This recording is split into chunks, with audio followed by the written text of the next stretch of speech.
Halo Ngominers, apa kabar? Kembali kita berjumpa. Gila, akhirnya aku bisa ngangkat tangan. Wih, tadi pagi baru bangun itu tanganku itu segini doang bisa diangkat. Itu pun udah sakit. Sekarang sudah bisa sampai tuh, makanya tadi kemarin Bung Fahmi beli besok live lagi. Nyerah dulu, Pak. As much as I love money, secinta-cintanya aku sama duit, Pak. Aku yang nggak mampu, Pak. Tapi ini ya, ibaratnya kita simpan tenaga untuk besok. Sebenarnya lagi 2 hari sih, tapi ya masuknya besok lah. Besok lewat tengah malam. Oke, ini aku akan fokus pada preview pertandingan Inter lawan PSG. Nah, di sini aku akan cukup banyak membahas soal PSG ya, karena kalau soal Inter kawan-kawan sudah katam lah kayaknya ya. Tapi aku tentu aja akan tetap bahas Inter. Mungkin sebelumnya aku mau bilang bahwa seperti yang sudah pernah aku bahas, kebanyakan orang, kebanyakan pandit itu lebih mengunggulkan PSG. Dari situs-situs betting juga lebih banyak. Tapi itu pun tidak terlalu jomplang. Kalau sebelumnya banyak agak jomplang. Itu terakhir aku lihat kalau nggak salah itu 58% kemenangan itu untuk PSG. Jadi ya memang mereka lebih diunggulkan, tapi tidak terlalu lah. Nah, kemudian suara-suara mulai bermunculan yang bilang wah nggak kok, PSG tidak sebegitu superiornya dari Virgil van Dijk. Kemudian sekarang ini ada Paul Ince juga bilang bahwa intinya dia bilang betul, PSG memang lebih bertabur bintang walaupun mereka baru habis ditinggal sama Mbappe, tapi tetap aja yang ada di sana itu bintang-bintang semua. Ada siapa ya, Nuno Mendes, João Neves, Vitinha, kemudian Ousmane Dembele, Quaradona, siapa lagi, Barcola udah masuk bintang nggak ya Barcola? Belum sih kayaknya ya.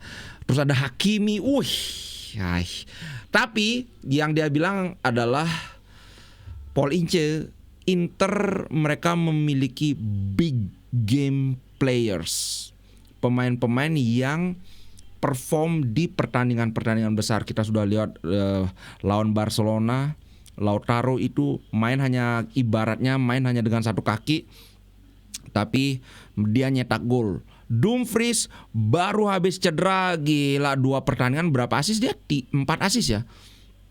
4 asis 2 gol kalau nggak salah, 3 asis 2 gol.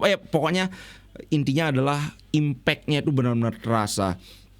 Di Marco leg pertama lawan Barcelona agak keteteran lawan Lamine Yamal, tapi di leg kedua sangat agresif, dihajar berkali-kali si Lamine Yamal. So ya, ketika dibutuhkan para pemain Inter show up, dia bisa menunjukkan bahwa kami bermain, ini loh permainan kami yang sebenarnya. Nah, bagiku sendiri tentu saja aku ya seobjektif-objektifnya pasti ada bias yang apa ya. Misalnya nih kalau kita lihat lapangan tengah, mereka punya Fabian Ruiz, Vitinha sama siapa ya? João Neves. Ini ketiga-tiganya lebih mahal dari pemain Inter. Mungkin Barella aja ya karena nilainya sampai 95, tapi tetap kalau diadu jelas mereka lebih mahal dan nama mereka lebih mentereng. Tapi aku selalu merasa kayaknya trio lapangan tengah kita itu terbaik. Nggak peduli bahwa Miki itu sudah 70 tahun. Apakah ini bias, apakah ini tidak objektif, tapi terus terang sepanjang UCL bagiku cuma 1 kali lapangan tengah Inter itu kalah angin, yaitu pada saat lawan Barcelona. Selebihnya kita bisa ngimbangi. Lawan Bayern Munchen kita bisa, lawan Manchester City kita bisa. Itu.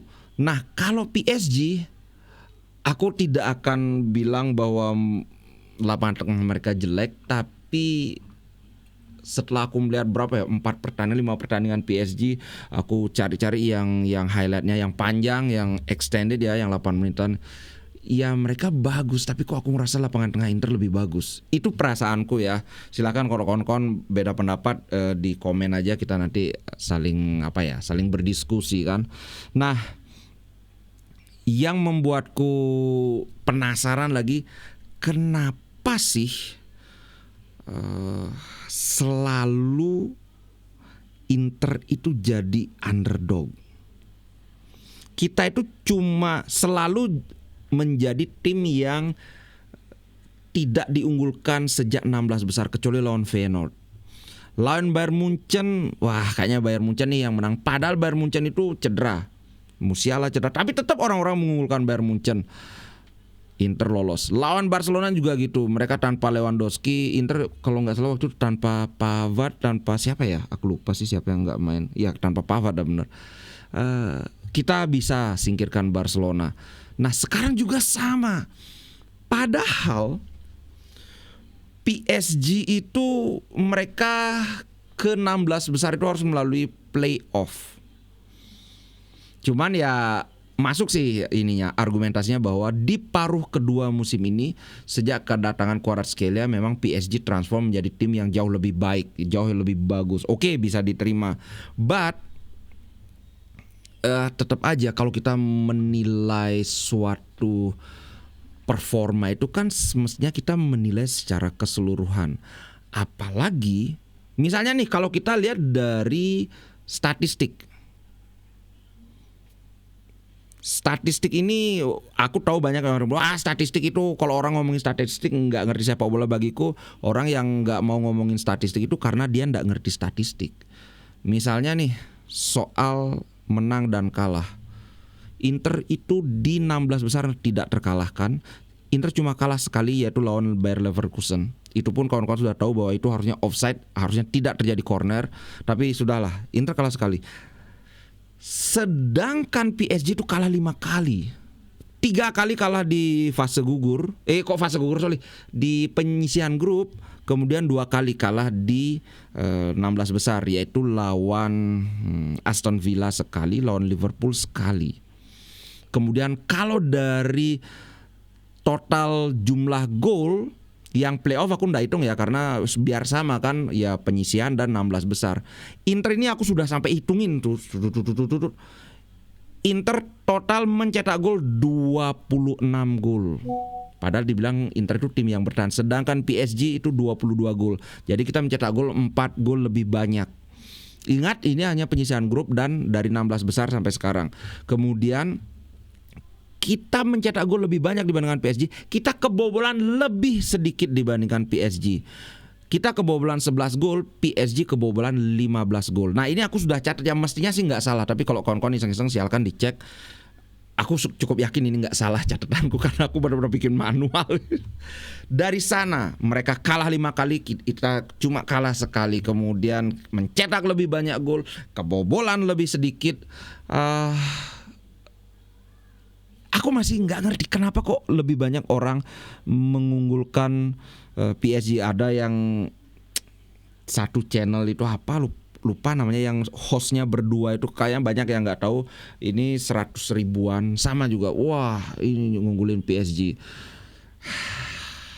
Ya mungkin sudah nasib ya. Kita dulu waktu treble winner, waktu juara itu juga lawan Chelsea kita tidak diunggulkan.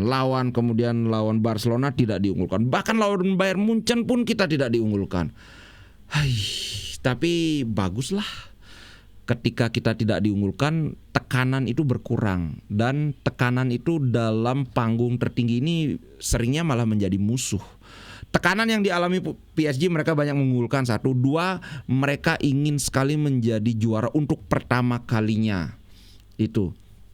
Kalau tekanan terhadap Inter apa ya? Mungkin tekanannya adalah karena kita sudah gagal di Coppa Italia, gagal dapat Scudetto juga.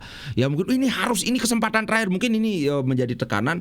Tapi seperti yang aku bilang, mengutip Paul Ince, Inter memang tidak punya superstar. Walaupun bagiku Lautaro adalah superstar, Barella adalah superstar, Hakan juga superstar.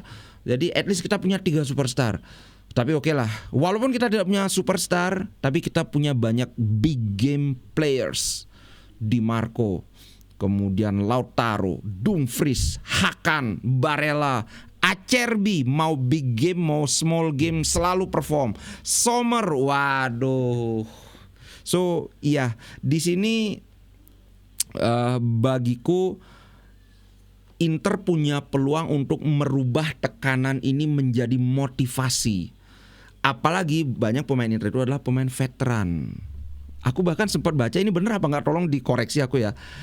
Mkhitaryan kalau dia bisa juara Liga Champions maka dia akan sama kayak Mourinho, menjadi orang yang mengoleksi 3 gelar, yaitu Europa League, Conference League, sama Liga Champion. Kalau Conference League kalau nggak salah dia waktu di Roma sama Mourinho kan.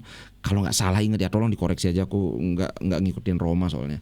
So pemain-pemain veteran itu biasanya bisa menghandle pressure atau menghandle tekanan dengan lebih baik daripada pemain-pemain muda. Jangan ngomongin Lamine Yamal, itu beda, itu memang cuma 17 tahun tapi itu sudah monster, itu nggak usah lah. Nah dari sini kita bisa berharap berikutnya adalah banyak yang bilang walaupun Inter bisa seri lawan Manchester City, mengalahkan Barcelona, tapi PSG itu kemungkinan akan memberikan masalah yang lebih besar bagi Inter. Nah kenapa? Karena begini, satu alasan yang menurutku masuk akal adalah pemain PSG itu lebih balance. Maksud dalam artian defense mereka lebih kuat dibandingkan Barcelona. Kalau kita bandingkan Barcelona. Tapi kalau kita lihat lawan Bayern Munchen misalnya, aku tidak menganggap PSG punya kekuatan pertahanan yang lebih baik. Kalau kawan-kawan lihat, kalau lawan Barcelona aku setuju banget bahwa PSG lebih bagus. Tapi kalau lawan dibandingkan dengan Munchen, oh come on man, Munchen itu sangat kuat. Dan kita bisa menjebol gawang Munchen itu 4 kali dalam 2 pertandingan. Di sini aku melihat peluang bagi Inter itu sangat terbuka. Cuman kenapa, kembali lagi ke pertanyaan kenapa PSG bisa menghadirkan masalah yang lebih besar bagi Inter, itu adalah mereka lebih balance. 2, mereka punya pemain-pemain yang secara individu mampu mengubah keadaan. Jelas misalnya Dembele sejak dia flop di Barcelona kemudian dia ke PSG seolah-olah terlahir kembali, bermain dengan jauh lebih efektif. Dulunya dia bermain di winger, sekarang ternyata aku baru lihat ternyata benar dia itu main jadi false nine. Mereka kan pakai 4-3-3 nih. Aku ada satu pertandingan yang aku ambil PSG mana itu, mereka itu false pakai 4-3-3. PSG menempatkan Dembele itu sebagai penyerang tengah. Kvaratskhelia dia itu bisa di kanan bisa di kiri. Kalau ada Barcola dia di kanan, atau kalau si Doe dia si Kvaratskhelia ini di kiri. Intinya kanan atau kiri sama bagusnya sih Kvaratskhelia. Hakimi juga begitu, dia di kanan tapi dalam situasi tertentu ketika counter attack misalnya habis bola mati dia bisa nyerang dari kiri. So Hakimi, Dembele, Kvaratskhelia, kemudian siapa lagi ya? Vitinha, ini adalah contoh pemain yang bisa mengubah pertandingan secara individu. Sedangkan Inter hampir nggak ada pemain yang tipikal individu yang dribble gitu. Inter nggak punya, kecuali mungkin Zalewski ya. Tapi aku ragu Zalewski itu akan dimainkan karena beberapa kesempatan itu Zalewski hanya bersinar ketika Inter bermain dengan formasi 3-4-2-1. Sedangkan 3-4-2-1 Inter dibandingkan dengan 3-5-2 Inter itu, sorry to say, 3-5-2 itu sangat kuat, lebih terbukti dan lebih teruji. So aku nggak ngelihat Zalewski, kecuali mungkin di terakhir pas oke lah, coba aja kayak gitu. Ini salah satu kekuatan PSG, pemain individu yang bisa mengubah serangan. Tapi menurutku kalau dibandingkan Barcelona, kekuatan individu pemain Barcelona justru lebih kuat. Pedri, kemudian Yamal, kemudian siapa lagi yang di kiri, Raphinha. Nah, mungkin bagiku 2 pemain PSG yang sangat bukan 2 pemain sih. Bagiku ada pemain yang tadi dibilang secara individu bisa mengubah permainan, itu adalah Hakimi, kemudian Kvaratskhelia, Dembele, dan satu lagi Nuno Mendes. Cuman Nuno Mendes ketika lawan aku ngeliat Nuno Mendes ini setelah lihat highlightnya banyak sekali, aku ada 3 video highlight dia aku liatin. Dengan berat hati aku terpaksa mengakui kayaknya bagusan Nuno Mendes dibandingkan Di Marco. Sangat fisikal, sangat technical. Ini jarang ya. Kayak misalnya Di Marco tekniknya kan lumayan gede, fisiknya kan jeblok banget. Atau misalnya Augusto fisiknya oke tapi tekniknya agak kurang kan. Nah, Nuno Mendes secara teknik dia lebih bagus dari Di Marco. Secara fisik dia juga lebih bagus dibandingkan Di Marco. Cuman bagiku kita bisa punya kesempatan meredam Nuno Mendes kalau Dumfries tampil kesetanan seperti saat lawan Barcelona. Karena ya kalau Dumfries kesetanan ya mau nggak mau Nuno Mendes harus berpikir dua kali sebelum maju overlap dari sayap kirinya PSG atau di kanan kita. But aku lupa bilang bahwa hampir 99% kemungkinan Inter akan tampil dengan full team. Artinya Sommer di belakang, Acerbi di tengah, center back tengah, Bastoni di kiri, Pavard di kanan. Kemudian Dumfries di wingback, Di Marco di wingback kiri, di tengah itu Barella, Mkhitaryan, Hakan, di depan Lautaro dan Thuram. So ini sangat jarang kita lihat. Bahkan kayaknya di paruh kedua musim ini hampir tidak pernah ya kita lihat ini. Ini adalah starting 11 terkuat Inter. Hampir tidak pernah kita lihat 11 pemain ini bermain bersamaan. Sekarang lah karena kita ada seminggu waktu istirahat, kita akan melihat Inter yang sebenarnya. Aku nggak bermaksud meremehkan PSG ya. PSG jelas sangat kuat. Aku memang bikin short yang video yang alasan logis kenapa Inter. Tapi come on man, semua yang sering main di channel ini tahu lah itu nggak serius, itu cocologi just for fun. Bahkan ada yang beli jangan sesumbar. Anjay, dibilang sesumbar aku. Namanya juga bikin konten just for fun. Kalau ini yang serius itu ini. Coba misalnya tadi aku sudah bandingkan Di Marco dengan Nuno Mendes. Sekarang kita bandingkan misalnya Sommer dengan Donnarumma. Aku tidak bisa bilang Donnarumma lebih bagus dari Sommer. Aku juga tidak bisa bilang Sommer lebih bagus dibandingkan Donnarumma. But kalau kita anggap secara skill mereka seimbang, maka faktor penentu adalah postur, adalah tinggi badan. Donnarumma lebih tinggi, lebih besar, sehingga di sini harus diakui ya Donnarumma punya keunggulan dibandingkan Sommer. Di sini ya kalau kawan-kawan lihat lawan Arsenal, lawan Aston Villa, gila penyelamatannya Donnarumma luar biasa. Kalau bisa lagi 2 musim atau di akhir musim depan Donnarumma beneran ke Inter, rela banget. Sommer habis kontrak langsung masuk Donnarumma. Karena secara tradisi Inter itu selalu punya kiper itu yang one of the best in Europe. Nggak pernah yang kiper yang biasa-biasa aja. Handanovic dari zaman Pagliuca, terus Toldo, habis Toldo Julio Cesar, habis Julio Cesar kayaknya Handanovic ya. Handanovic bahkan sekelas Sebastian Frey pun nggak bisa jadi kiper utama Inter, padahal kurang bagus apa coba Frey di Parma. Maksudnya di Parma ya dia bagus banget, tapi ketika di Inter nggak cukup bagus gitu. Kemudian Handanovic, habis itu Onana tapi cuma semusim. Ketika di Inter Onana one of the best. Ketika di MU ya salah sendiri kenapa belinya terpisah antara beli pemain dengan beli skillnya kan. Dan kemudian sekarang Sommer lagi-lagi jelas one of the best. Siapa yang pengganti Sommer kalau Jomar bagiku enggak cukup. So Donnarumma. Nah, itu kiper. Center back mereka Marquinhos. Aku nggak tahu siapa biasanya pasangannya Marquinhos. Apakah Pacho? Yang jelas Marquinhos adalah kapten mereka. Inter aku baca statistik bahwa 32, sekian persen Inter gol-gol Inter itu berasal dari set piece, entah itu corner entah itu tendangan bebas. Nah, bagiku ini salah satu sebabnya karena gol kita lawan Barcelona itu 2 kali corner kan. Kemudian lawan Bayern Munchen lawan Barcelona juga kita beberapa kali gol dari set piece. Tapi Barcelona itu kan memang mereka tidak kuat menghadapi bola atas. Sedangkan bagiku PSG lebih bisa dengan adanya Marquinhos. Cuman Marquinhos ini kan pemain yang mungkin tidak terlalu kencang, tidak sekencang Kubarsi misalnya. Kemudian siapa lagi ya? Kim Min-jae mungkin loh ya. Tapi Marquinhos ini adalah di sisi lain dia anggaplah kayak Bastoni KW1.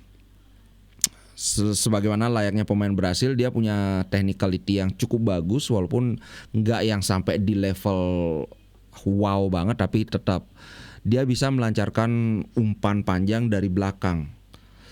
Tapi kalau dibandingkan Bastoni masih agak jauh sih menurutku. Kemudian Pacho aku nggak terlalu ngerti ini, yang habis tadi Mendes sudah aku bahas ya, yang fullback kanannya ya jelas Hakimi. Tidak mudah untuk menghentikan Hakimi, karena Hakimi adalah fullback yang bagiku sangat lengkap. Mungkin saat ini dia adalah salah satu yang terbaik, kalau bukan yang terbaik. Kalau dibandingkan Dumfries kayaknya bagusan Hakimi sih dalam hal menyerang. Nah, dalam hal bertahan entar dulu, karena Di Marco memang nggak terlalu kenceng ya, tapi dia nggak lambat juga. Dan selama ini aku baru baca, baru nonton The Overlap, tau nggak podcastnya The Overlap? Itu yang di host oleh Gary Neville sama Roy Keane.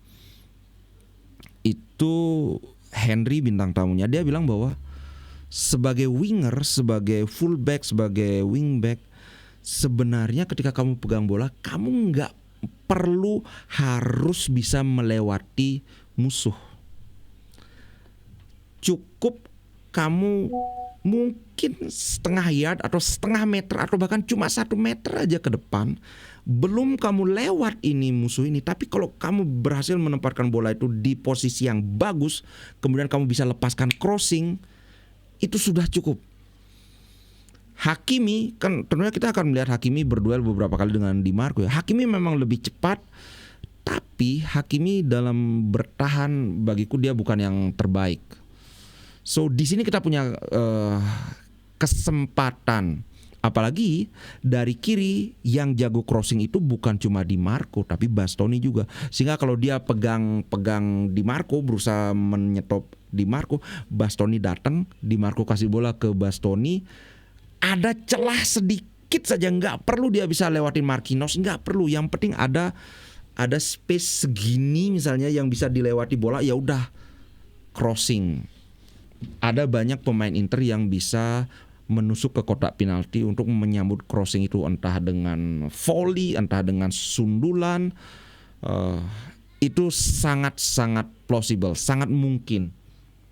Nah, kemudian kita bicara soal trio lapangan tengah ya. Aku sudah bilang tadi, trio lapangan tengah PSG ini jelas salah satu yang terkuat di Eropa saat ini. Tapi bagiku oke, mereka lebih mahal, tapi pemain lapangan tengah Inter itu lebih lama bersama. Nah, bagiku ini akan menjadi sebuah nilai plus, karena kalau kawan-kawan lihat bagaimana PSG, Luis Enrique ini adalah pelatih yang tacticality-nya oke. Tapi kalau kawan-kawan lihat bagaimana PSG bermain, bandingkan dengan bagaimana Inter bermain, sistem permainan Inter itu lebih kelihatan. Sedangkan PSG itu, aku ngelihat mereka kecenderungan, kecuali Joao Neves ya, kecenderungan pemain tengah PSG itu lebih banyak berusaha memberikan end pass. Tahu kan end pass artinya umpan terakhir. Sedangkan Inter itu lebih variatif dalam artian dari tengah itu bisa jadi Hakan itu kasih bola ke belakang ke arah Bastoni, tapi tahu-tahu Bastoni switch play ke arah wing kanan, dan di sana sudah ada Dumfries. Nah, kenapa Hakan itu mesti bawa bola ke belakang lagi? Karena untuk menarik pemain yang lain. Karena kalau dia langsung seret ngeliatin Dumfries, kan harus ngeker dulu, istilahnya yang ngeker. Mau nyari Dumfries di mana? Kan sudah ketahuan niatnya. Tapi dia tahu Dumfries sudah bergerak, Bastoni ada di posisi yang tepat, Bastoni punya long pass yang bagus, dia kasih bola ke Bastoni, Bastoni langsung kasih bola ke Dumfries. Ini contoh aja ya. Sedangkan kalau PSG, aku ngelihat kecenderungannya kalau dalam situasi yang serupa, maka Vitinha itu akan langsung ngasih umpan terakhir ke arah, misalnya ke arah Dembele, ke arah Kvaratskhelia atau apa. Aku bukan bilang ini selalu lebih jelek, tapi ini lebih bisa dibaca, apalagi kalau terjadi berulang-ulang begitu. Nah, bagiku pertandingan ini akan, kalaupun kita kalah di lapangan tengah, ini sama kayak Barcelona, kita masih punya kesempatan untuk menangkan pertandingan ini. Apalagi kalau cuma kalah possession ya, enggak masalah, ball possession. Inter, kita adalah tim yang bisa menang dengan possession ataupun tanpa possession. Lawan Barcelona sudah terbukti. Kalau lawan Bayern Munchen kan nggak terlalu jomplang possession, tapi lawan Barcelona itu kan sampai 65% lebih kan mereka. Bahkan ada babak pertama atau apa itu yang 72% ya sempat mereka pegang. Kalau lawan PSG kayaknya possessionnya itu, kayaknya kita akan kalah possession, tapi paling itu di angka sekitar 55-60 aja mereka pegang. Nggak sampai jomplang kayak lawan Barcelona. Begitu yang aku lihat. Nah kemudian kalau kita lihat Trisula di depan mereka, mungkin harus diakui saat ini Trisula PSG itu mungkin sama kuatnya dengan Trisula Barcelona. Cuman waktu ini kan Lewandowski nggak bermain. Jadi sekarang ya bisa dikatakan lebih kuat punyanya PSG, Dembele, Kvaratskhelia dengan Barcola atau dengan Deo. Terutama kalau Dembele kayaknya aku udah sempat sering bahas ya, Dembele ini benar-benar terlahir kembali, salah satu kandidat terkuat peraih Ballon d'Or. Kalau sampai PSG menang kayaknya Dembele yang akan dapat Ballon d'Or. Tapi kalau Barcelona kalah, kalau PSG kalah, akan bingung ini siapa yang mendapat Ballon d'Or, apakah Lamine Yamal, apakah tetap Dembele atau gimana. Aku justru tertarik bahas Kvaratskhelia. Ketika Kvaratskhelia melejit di 2 musim lalu bersama Napoli, aku ngelihat Kvaratskhelia wow hebat, tapi aku ngelihat dia sebagai one trick pony, kayak apa ya? Bisa dibilang KW2-nya Arjen Robben. Cut inside, bukan cut inside, tapi lebih banyak justru ke arah out wide istilahnya, ngelewatin, terus sesekali cut inside. Kayak ketebak, cuma karena dia terlalu cepat jadi susah mengikutin. Kalau masih Kvaratskhelia yang di Napoli, kayaknya Inter akan bisa menghentikan dia. Tapi sejak Kvaratskhelia ke PSG, aku ngeliat, waduh ini semakin susah. Body feintnya tuh makin mantap. Kemudian kalau dulu dia pasti dribble kasih assist, dribble tembak. Sekarang dribble bisa 1-2, atau dribble back pass, dia nyari ruang lagi. Dimensi permainan Kvaratskhelia itu sangat bervariasi sekarang. Ya mungkin karena dia bermain dengan pelatih yang lebih oke, mungkin aku nggak tahu kan. Yang jelas Kvaratskhelia ini sekarang bagiku dia lebih sedikit dribble, jelas itu dibandingkan Napoli. Tapi bagiku lebih berbahaya dibandingkan lawan ketika dia masih berseragam Napoli. Ini harus sangat, bahkan kalau aku misalnya antara Kvaratskhelia dengan Raphinha, kayaknya bagusan Kvaratskhelia. Cuman Raphinha itu kan di kiri, Kvaratskhelia kan di kanan. Tapi Kvaratskhelia bisa di kanan juga. Kalau antara Kvaratskhelia dan Yamal, kayaknya masih bagusan Yamal. Bagusnya ya kita bisa menghentikan Yamal. Aduh, bisa nggak sih kita menghentikan Yamal? Sebenarnya kayak kan Yamal ngebobol gawang Inter. Kemudian di leg kedua Yamal kan banyak banget tembakannya. Sommer yang sebenarnya menghentikan Yamal. Kalau pemain Inter itu susah. Tapi itu intermezzo aja. Bagiku kalau kita bisa melewati Barcelona dengan Yamalnya yang di sayap kanan, mestinya kita juga bisa melewati PSG dengan Kvaratskhelia yang kemungkinan dia bisa di kanan, bisa di kiri. Kalau aku sih semoga Kvaratskhelia di kiri, biar nggak ngumpul tuh Kvaratskhelia di kanan, Hakimi juga di kanan. Aduh, Di Marco sama Bastoni nggak bisa maju kalau gitu kan. Itu analisaku tentang permainan PSG. Kalau aku seperti yang aku bilang mungkin 58% lebih memihak PSG, persentase kemungkinan menangnya. Kalau bagiku justru mungkin 52-55% Inter menang. Aku setuju dengan Ince bahwa kita punya banyak big game player, kita punya chemistry yang sudah terjalin selama bertahun-tahun. Ini keunggulan Marotta adalah Inter itu tidak terlalu banyak bongkar pasang pemain, apalagi kalau pemain itu bagian dari tim inti, paling dicomot satu aja, dijual masuk satu. Nggak pernah yang kayak misalnya kayak Juventus itu pas zaman Mozart, woi revolusi total.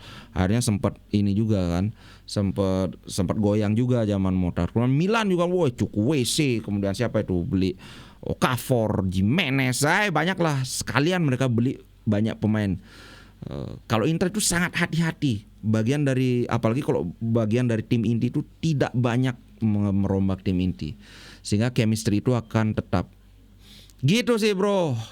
Pokoknya besok kita siap berteriak bersama, bergembira bersama, kalau kalah bersedih bersama. Yang penting La Familia, kita adalah keluarga besar Interisti. Oke, siap-siap. Besok kita, bukan besok, 2 hari lagi kita akan bersama-sama menyaksikan.